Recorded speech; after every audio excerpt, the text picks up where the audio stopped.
चिंगरी चिपरी में यहाँ जतरा टाना भगत महान भारतीय स्वतंत्रता संग्राम सेनानी जतरा टाना भगत का आदमकद प्रतिमा का यहाँ पर स्थापित किया गया है। ये मुख्य गेट है। यहाँ पर आज महामहिम राज्यपाल झारखंड सरकार यहाँ पर पधारने वाले हैं 12:45 पे। और यहाँ के टाना भगत जतरा टाना भगत के जो अनुयायी है वो वही उपस्थित हुए हैं और अभी एक दो कर के आ रहे हैं।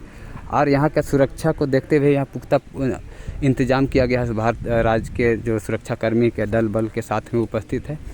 और आपको ले चलते हैं यहाँ पर जतरा टाना भगत के जो एक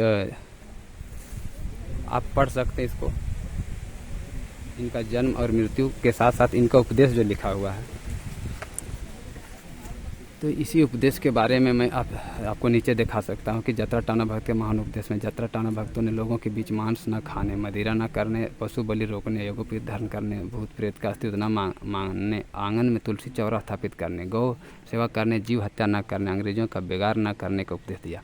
और ये यहाँ पर जो कोई मुख्य उपदेश जो था उसको यहाँ पर नज़रअंदाज कर दिया गया है। जैसे कि यहाँ पर उनका मुख्य आंदोलन का कारण जो था उनका सबसे पहले कि यहाँ पर एक सामाजिक धर्म सुधार आंदोलन के रूप में देखा गया था, जो कि यहाँ का जो भी कुरीतियाँ थे उसको मिटाने का काम किया गया और अच्छा स्वधर्म का स्थापना करने के लिए ये किया गया था। और उसका कारण था कि सबसे बड़ा चीज़ अंग्रेज और जो यहाँ का राजा जमींदार से जो दिक्कतें हुआ करती थी ज़मीन के संबंध में कि ज़मीन हमारा है उस पर टैक्स दो। तो इसी का सबसे बड़ा विरोध जतरा टाना भगत का मांग था कि हम ज़मीन का मालिक हैं और इस पर हमारा हक है, हम यहाँ पर आज़ाद से रहते हैं, यहाँ पर किसी का हक नहीं है। तो इसी के लिए उन्होंने यहाँ पर ज़मीन के आज़ादी का मांग रखा था कि ज़मीन पर कोई टैक्स नहीं देंगे। जो कि इसको उद्धृत करना मुझे लगता है कि मेरे जो इतिहास जो है जानकारी उसके आधार पर यहाँ पर उसको भी लिखना ज़रूरी होगा कि चूँकि टाना भगत सबसे बड़े ज़मीन के लिए लड़ाई लड़ी है और यहाँ पर ज़मीन में उनका कोई टैक्स, मालगुजारी, छप्पर टैक्स, बाजार टैक्स, मेला हाट कहीं पर नहीं लगता है।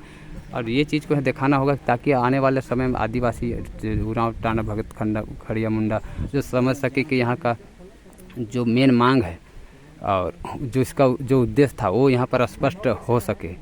और आप इस पर गौर कीजिएगा कि जो मांग जो था उपदेश, महान उपदेश जो था, उपदेश में ये भी दिया गया था कि ये ज़मीन हमारी है और इस पर किसी का हक नहीं है। यहाँ पर हमारे पिता पूर्वजों ने उसे बनाया है और ईश्वरिक प्रदत्त है और इस पर हमारा हक है।